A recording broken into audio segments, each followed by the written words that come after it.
Today I'm gonna basically present my PhD project. There was no paper circulated because it's a too much big of a project yet to be abridged into it. But I will not take too long in presenting and leave much of the time for discussion. And of course, I really want to hear your comments and feedback and questions and anything that may come up during this presentation. So,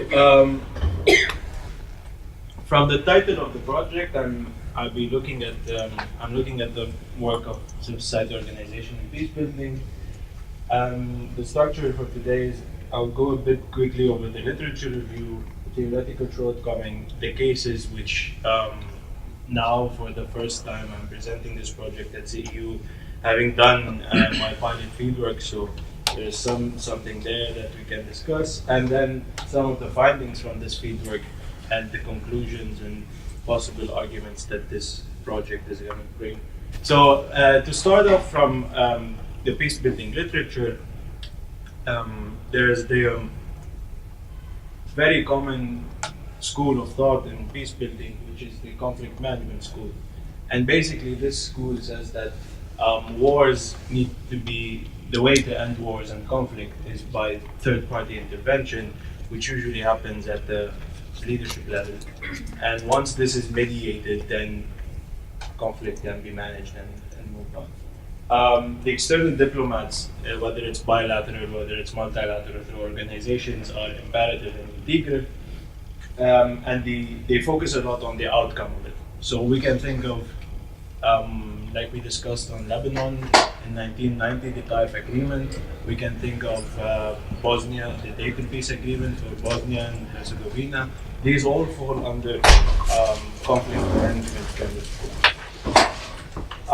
This school, of course, was much criticized, and some of the criticism basically is that they focus too much on the elite level and ignore the root causes of the problem. So why they started the war becomes less of a problem, and just to stop the war is what is necessary. And another criticism is that these root causes and the causes of the war in general change over time.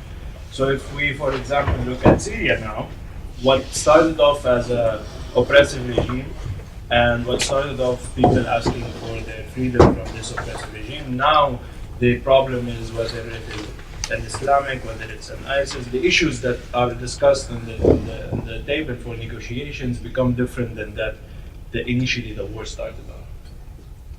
So that's the conflict management school. The conflict resolution school is more a bottom-up approach to peace building. And they look at solving the underlying causes of conflict, which is contrary to the school of the conflict management school, and say, okay, so what is the ethnic divides? Are they ideological divides? So these root causes needs to be addressed. Hence, their approach is more long-term rather than short-term. And this can, the international NGOs and the local NGOs have a greater role to play in this school, not just the third-party interventions from organizations or countries.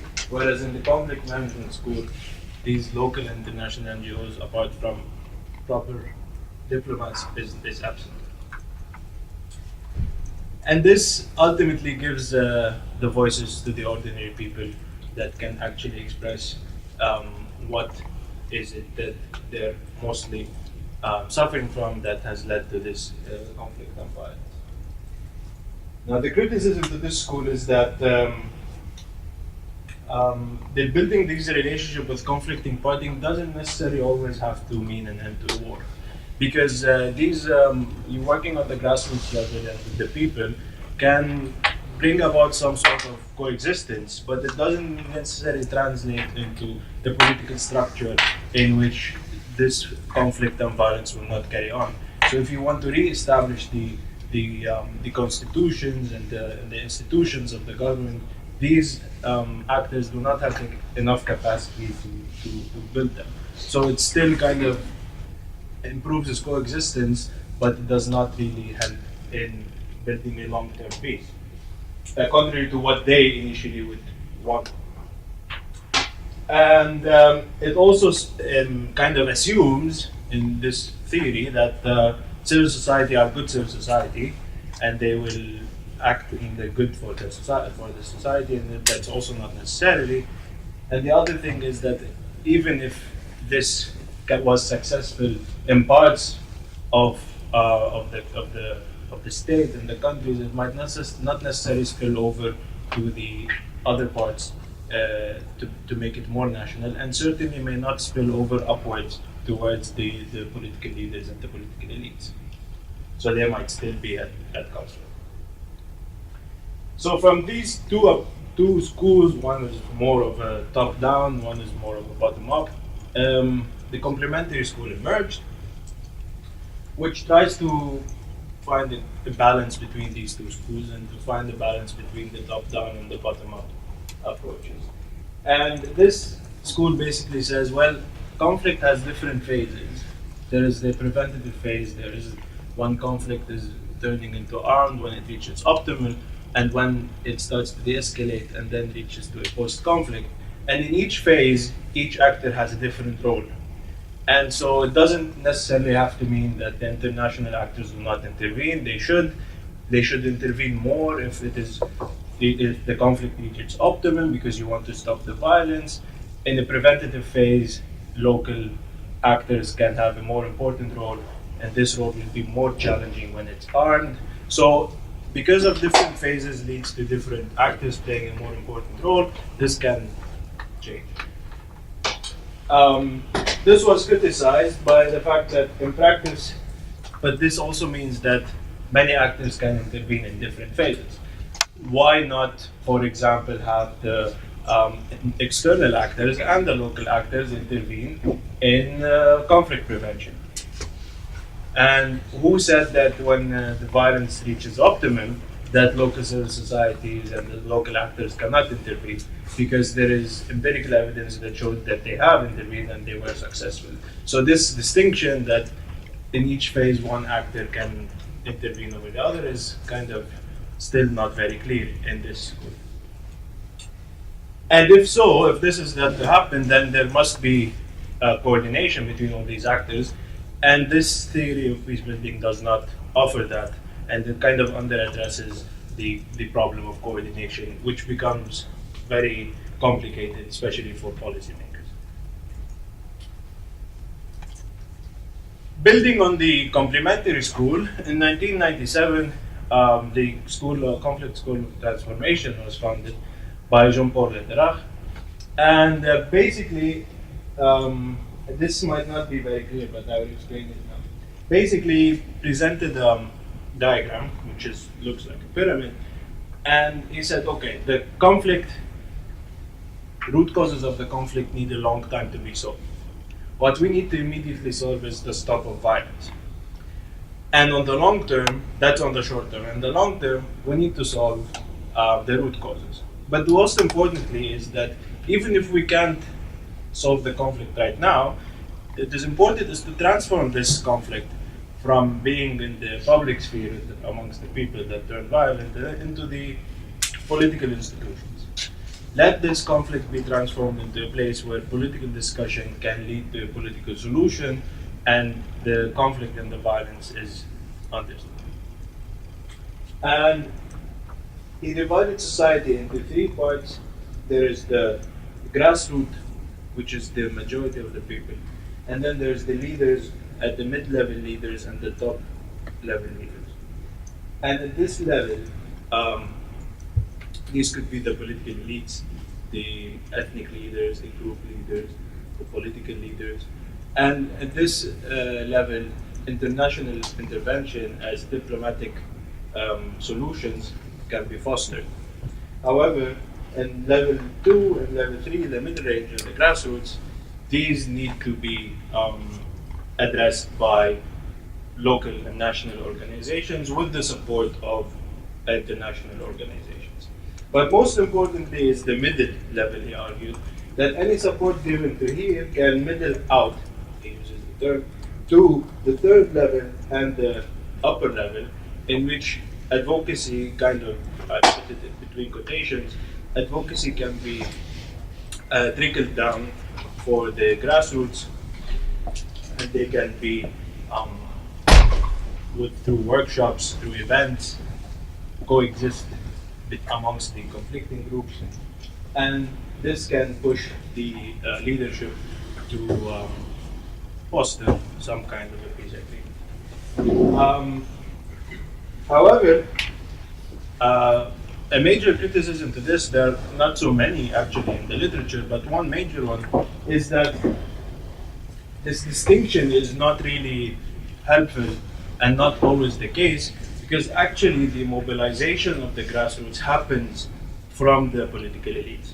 And the political elites mobilize the grassroots supporters in order to and encourage violence there in order to have more leverage on the negotiation table.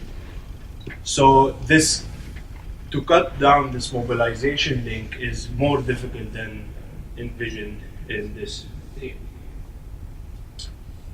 And fifth, and the last I promise, the fifth school is the alternative school of conflict, which is a more post-structuralist one, which argues that from its name, they use discourse analysis to deconstruct all the theories of peace building, and that actually peace building is best through giving voices to the people and to focus on everyday peace practices, because through that everyday peace, there could be new structures that will come about, and these structures are anti-liberal, and they do not replace the conflict solution with a hegemonic external actor who's fostering this peace, and actually it's post-hegemonic and a little bit even revolutionary in a sense. So these are the five schools of peace building, and I know now you're thinking, okay, but then where is the civil society and all this that you are actually talking about? And I will tell you now exactly where the civil society organizations fall into these schools. In the school of conflict management, CSOs play a very limited role, if not absent as well, because the assumption is the lesser the people are on the negotiation table, the better the negotiations are and are likely to serve the political transition that is required. And the major political issues cannot be addressed here, so simply their capacity is not that robust. Conflict resolution and conflict transformation school, actually CSOs are the protagonists and they're very important. However, in the conflict resolutions, the focus is more on the external rather than the internal, where in conflict management, conflict transformation school, the focus of the CSOs are on the local and the national ones, who understand the culture of the violence much more than the external. The alternative discourse school, of course, CSOs play a very big role, but only in as much as they can emancipate and give voices to the ordinary people themselves, and not to operate as an organization. So, what remains then is we can see that these theories of peace building do account for the civil society organization's work as an actor, but what they address is, okay, but then how can this actor of civil society organization actually be successful? So we know that they are there. We know in the theories that their theories give them integral part, and some of them give them an integral part in being a peaceful actor. But then what is it that they do? And how can they actually be successful? And this remains under theorized in the peace building theory. Yet there are two important work that in the literature that has been made in trying to theorize or conceptualize what civil society organizations can do in peace building. And the first one I will start with is the work of Buffenholz and Spurk, which was research with the Swedish Institute of Peace, and it was accumulative work since the 2004. But they came up with analytical framework in which they look at the functions that the civil society organization can perform in peace building situations. And they said, okay, if the analysis of civil society organizations in these countries look at these 7 functions, then we can understand more or less what these civil society organizations can do. And these 7 functions are protection, which is protecting people from the violence, and that could be just by creating free zones or free violent zones. Monitoring the human rights violations and the implementation of the peace agreements, that is at the post-conflict level. Advocacy for human rights and for peace rights. Socialization and intergroup socialization. And there's a very important difference between these two, is that socialization is in-group. So let's say the conflict is of ethnic nature, then the socialization would be transmitting the values of democracy and the values of tolerance and peace through your own groups, through the same ethnicity. Whereas intergroup social cohesion is when civil society organizations can actually connect the two conflicting and fighting groups together. So this is one is in-group, one is across two groups. Function 6 is facilitation, which is facilitating the dialogue between these conflicting passions. And they say this is only done in very exceptional cases that the CSO is able to facilitate. And 7, service delivery, which is in times of conflict, the state services can be hindered and challenged. So in this case, the CSOs can replace the state to a certain extent and provide the services that are needed from medicine, food, and other. We will get back to this, but before we do, I just So basically, they kind of explicitly say that this framework identifies what is needed prior to the analysis of who has the potential to fulfill these functions. And still, they do not answer the question of how can these functions be fulfilled and how can they be successful. So now we're still looking at who and what. The other work that has been done that is of importance in that, which kind of maybe one of the first works that kind of say, okay, here is the factors and the conditions in which civil society can be effective in peace building, is the work of Varshney in 2004, which was also first published as an article in 2001, who looks at India and the conflict between the Muslims and the Hindus in India. And through his work, he realized that in cities where there was civil society organizations that are inter-ethnic, as in intergroup, they were able to stop the transmission of rumors and conflicts that were happening, the issues of conflict. And in these cities, they were significantly more peaceful. Whereas in cities where civil society organizations were absent or were intra-ethnic, this did not happen. And so this is one of the factors in which CSOs should be successful, which is the being inter-ethnic or intergroup. The other one is that he makes a distinction between associational engagement of these civil societies and the non-associational or the informal. And the difference is that in the associational one, it's an association in which it is an organization structured and everything is kind of clear with a particular goal, whereas the informal could be a smaller movement that is based on the everyday interactions of the people. And in order to demonstrate that why associational is more important than everyday, he goes and gives a small example on in smaller villages or smaller cities where the population is not big enough, people knowing each other is not that difficult. So if we start by an association with a city with 2 people, supposedly, hypothetically, there only needs one connection between them in order to know each other. If it's 3, it's 3 connections. If it's 4, the connections increase to 6. So by adding one extra member, the links are not proportionally increasing. And then if it's 5, then the connections are 10. And if you can imagine it on cities and bigger villages in which there are thousands or maybe millions of people, then it becomes even more difficult that everyone knows everyone. In this case, the mechanism of everyday engagement is not going to be successful. Whereas the associations, it becomes only important to have one connection, which is with the organization itself, with the association itself. So under these 2 conditions, that they are inter-ethnic and that they are associational as organizations, these societies can become effective in peace building, according to Washington.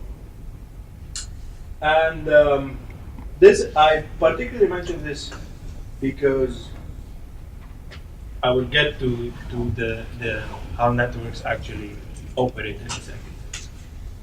So yeah, we could conclude that associational are more important than being inter-ethnic are more important, but still this raises some questions.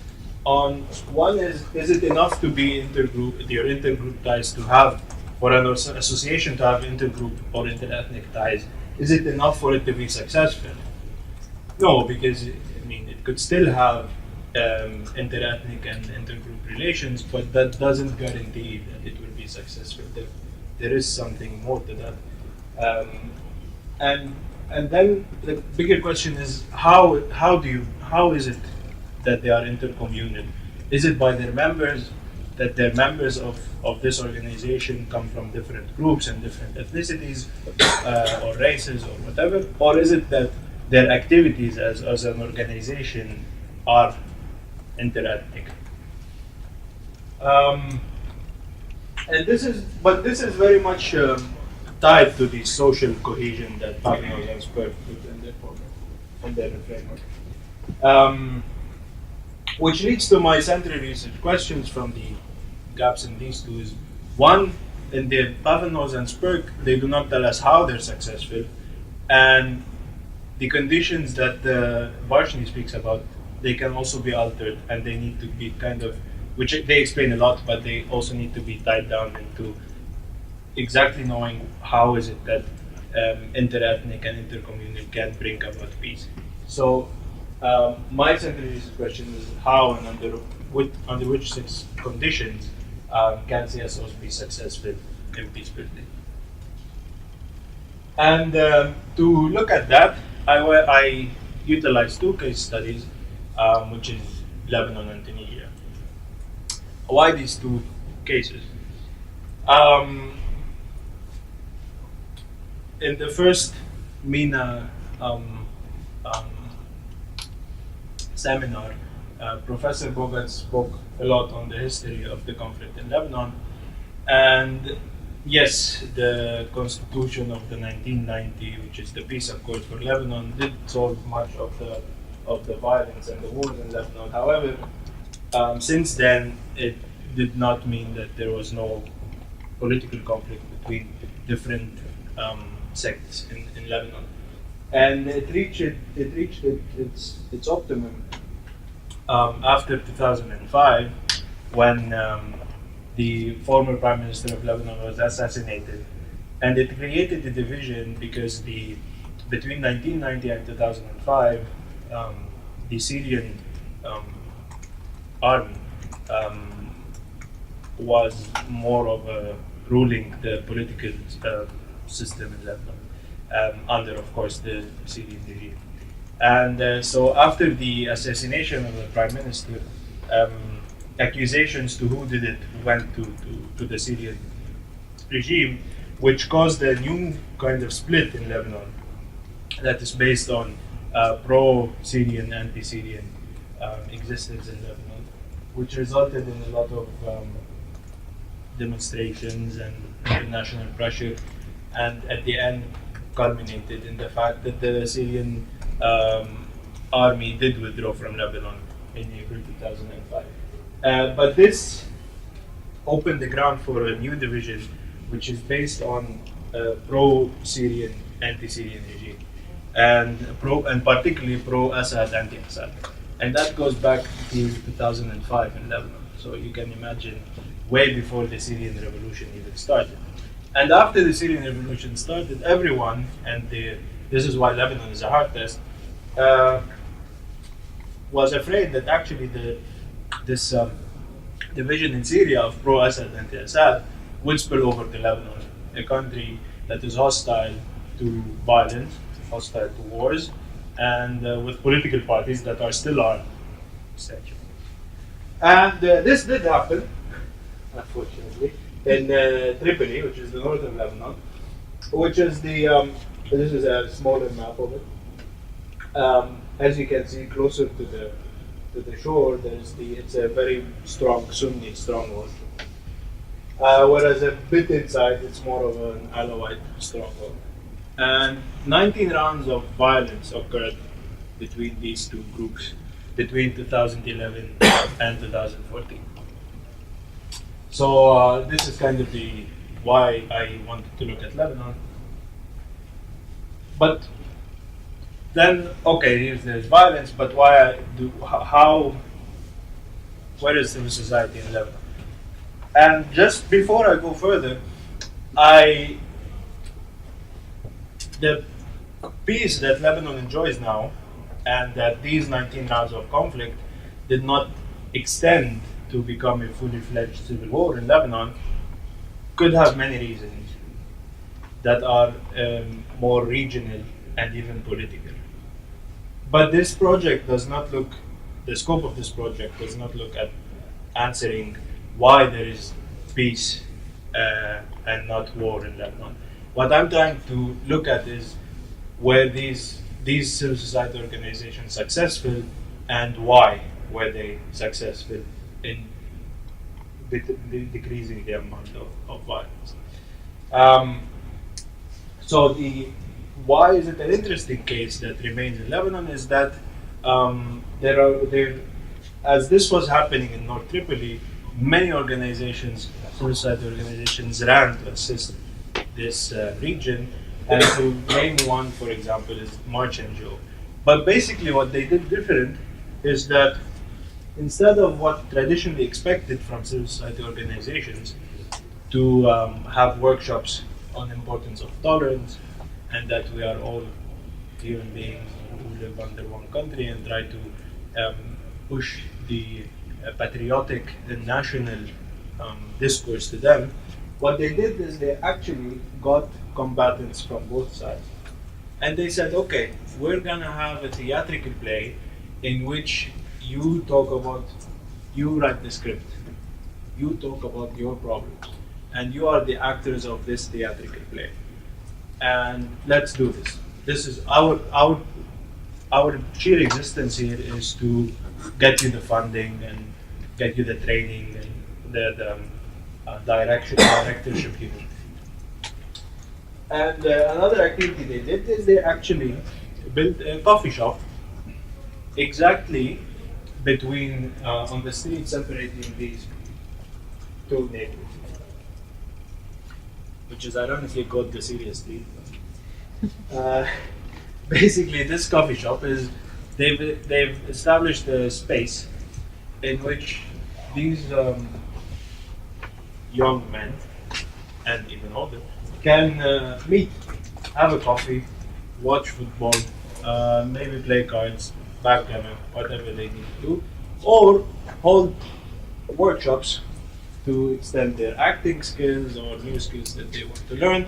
And actually then they also ask for computers to learn Word, Microsoft, Excel, and all these skills that they might need into finding a job. And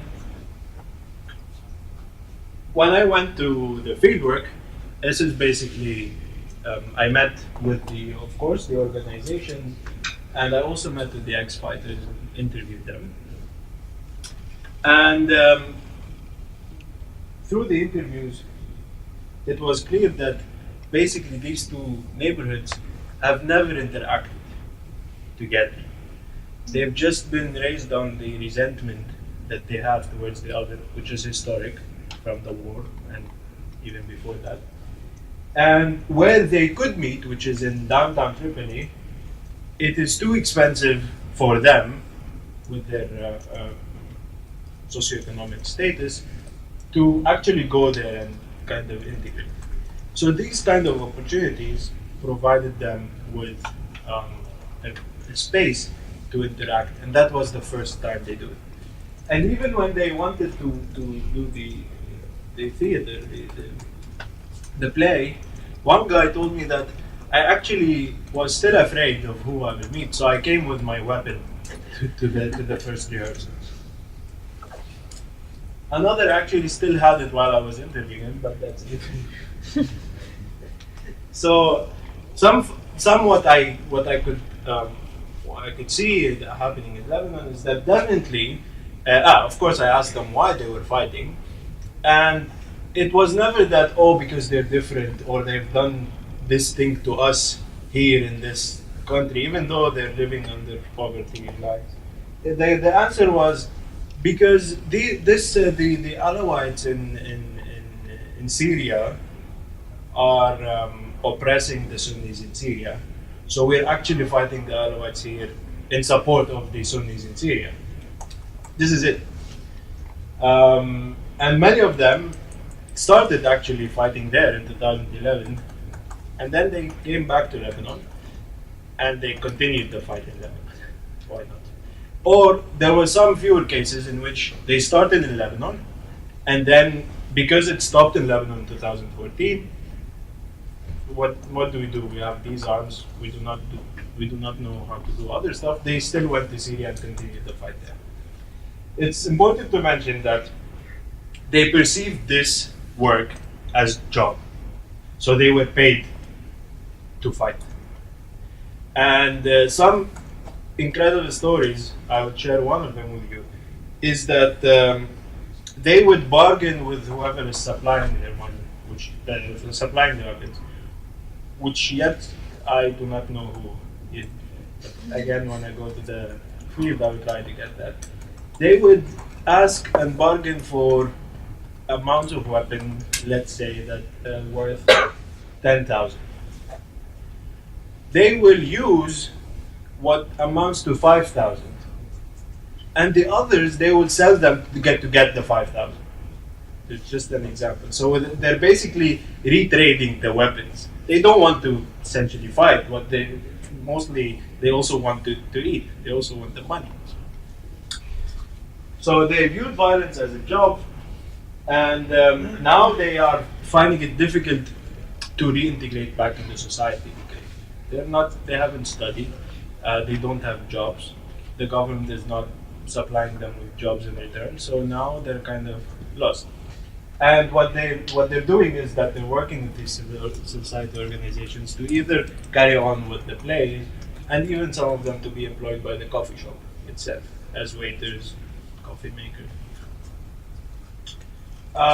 What was different is that the CSOs in Lebanon looked at the individual cases of these fighters. So they did not try to say, okay, how can I get these two neighborhoods to like each other again? It's like they went on a different approach. They said, I want to look at individual cases. Why is he fighting, and how can I stop him from fighting? And then this way, if I can do it and if I can propagate, then more likely to see peace. The fighters viewed the organization, because it was not from Tripoli, perceived it as an authentic and non-biased organization. So they gave it more legitimacy than they would if the organization was actually very local. Through interviewing them, they said that it's the first time we actually feel that we own these projects. This play would not have happened without us. We are the actors, and we can forever say that we were actors in a play on our CV. We can forever say that this coffee shop idea is our idea and we built it. So they felt a strong ownership towards them, which made them cooperate more with these civil society organizations and with the center overall. And even though how many can, within a specific time frame, can an NGO talk with how many ex-fighters? Let's say they were able to do over a year 100 ex-fighters. But the fact is, these ex-fighters are also networked and have social capital with other fighters in their intra-group. So they were going back and bringing their friends. So actually, it was much more than the initial amount of ex-fighters thought they can reach as an NGO. And to take this further, I use social network analysis. And I asked them, I asked the fighters, when or through how have you met your Sunni fighter? How do you know this ex-fighter who's an ally?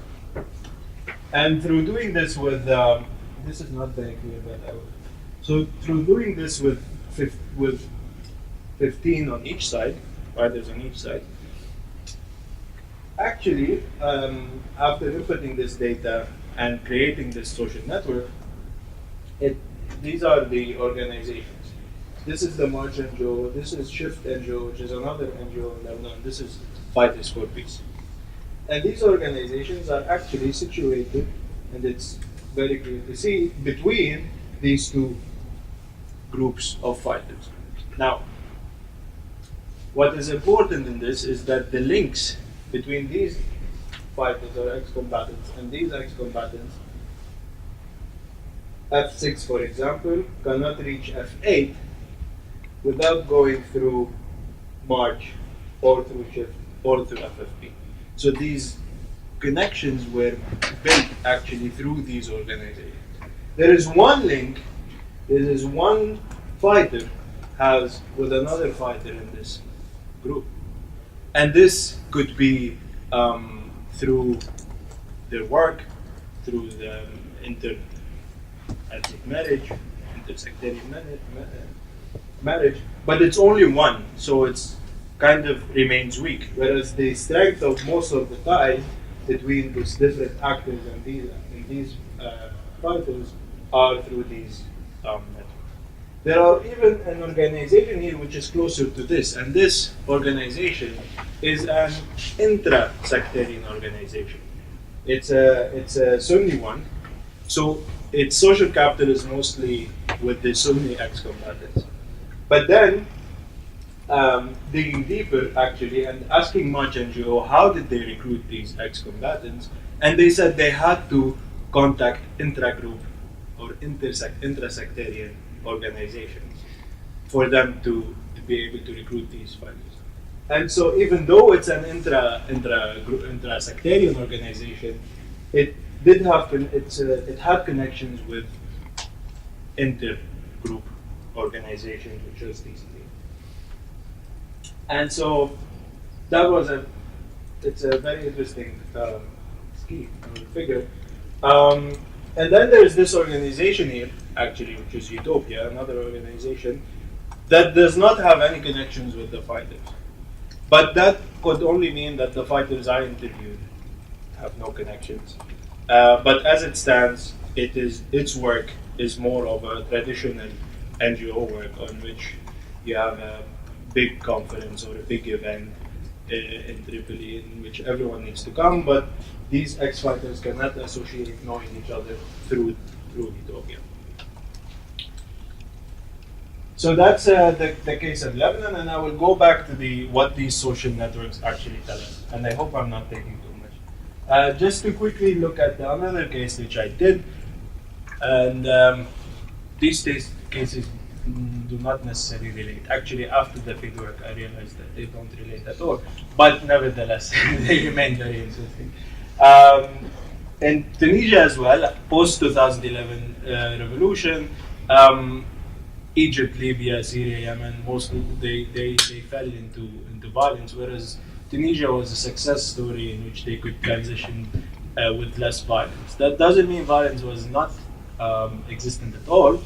It did start on several occasions, particularly protests between the that in support of the Muslim Brotherhood in Tunisia and protests that are anti-Muslim Brotherhood. And the two most important events were assassinations of leftist political leaders that were coming to the scene, and they had a strong influence by Shukri Balaid and Hamad Brahmi. And then when this was reaching a deadlock in Tunisia, these four organizations who won the Nobel Prize for 2015, they're also called the National Dialogue Quartet, are the Trade Unionist Lawyers Association, unions for the trade and entrepreneurs, and the Arab League for Human Rights, invited the different political parties to a dialogue. And they were actually able to transfer the situation from what could have been more violence and chaos to a successful transition in which a new constitution, new elections, and a new president was elected. And also through my fieldwork, the findings on why this happened is basically because the actors, these four organizations, had historical legitimacy. The Unions for Trade was established in the 50s under the French mandate, and it was very influential in claiming independence for Tunisia. And so it's perceived as a very national organization with a historical legitimacy and an economic and a socio-economic legitimacy, and that their interest, or the greater interest of Tunisia, is well protected by them. Also, they gained political legitimacy by the fact that the system, the law in Tunisia, everyone who's in the formal sector and is a formal worker is automatically a member of the unions, and their membership is deducted from their salary. And so suddenly this union has a mobilization power of 900,000 people, which gave them political legitimacy in the sense that if something is going the wrong direction, their demonstrations were really very big demonstrations.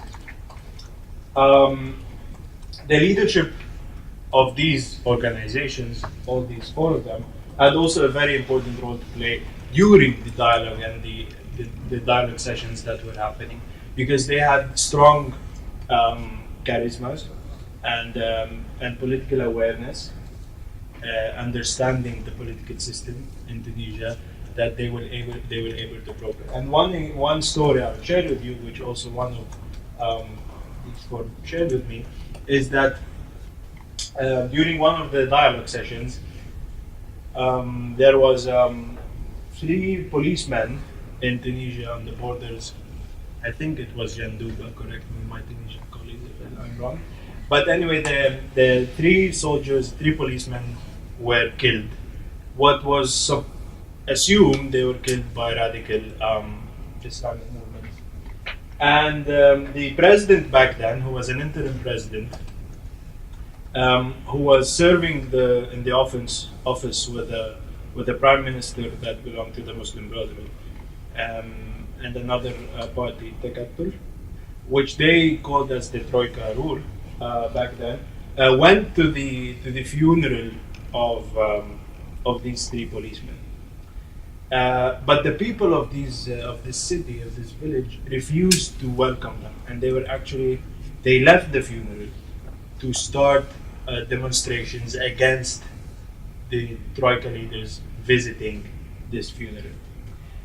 At the same time, there was a dialogue session taking place between all these political parties in Tunisia, the Muslim Brotherhood, and the 4 facilitators.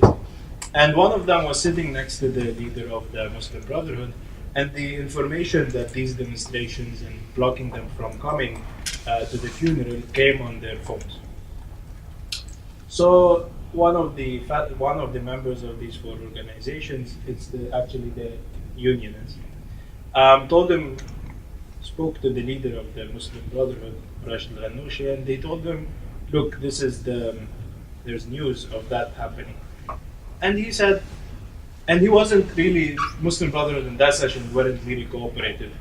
So he told them, well, that's really unfortunate. I hope nothing happens. And he told him, yeah, but what I'm worried now is that you will have to go out from this building through the windows and not through the door, because the demonstrations will soon come here. And this kind of joke, supposedly, actually scared the Muslim Brotherhood, and a representative who said this might actually happen, so maybe I want to get out of here as soon as possible. And they could finish the session into a positive thing. The leader of the UGTT as well, the unionists, would keep them in the sessions until 3, 4 a.m. and not allow them to go back home until something has been done. Using this data that I collected in my fieldwork, I also utilized social network analysis on that, and it also became evident that these four CSOs are in the middle of the network, and this the strongest or the biggest secular party and strongest, or it is very strong, but the Muslim Brotherhood associated political party are at two extremes in the network, and any connection or any discussion that happened between them had to go through these four actors. And this was evident in the dialogue sessions, and also through the new constitutions and the institutions they produced. And which made me think that, and this is another form in which we can look at the ties, and you can see that you cannot actually, because the labels are over each other. But the first one and the first two is the Unionist and the League of Human Rights, and they almost have connections with every other actor in this dialogue. Whereas as you go to other actors who are on the periphery, the connections decrease. So everyone is connected to them, but they're not connected to the others. So in order to be able to broker anything with the others, the brokers of this any deal or any peace were actually these two organizations. Which bring me to some conclusions, and I will, because I also spoke about. If what Varshni argued is that social capital is not really the most important thing, because what is most important is that where is this social capital distributed, and as long as it's distributed intergroup, then this is when it's important. And I argue actually from these two graphs is that it's not enough that you know from both groups, is that where are you positioned as a CSO particularly in these graphs. So if you are somewhere here with one connection, with so many connections with everyone, but one connection, which is with the Islamic Party, does not exist, then it doesn't really matter.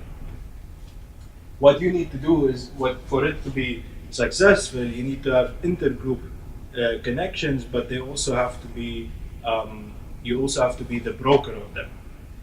And that is using another social network sociological hypothesis, which is this is the strength of weak ties and the importance of structural holes, which basically says that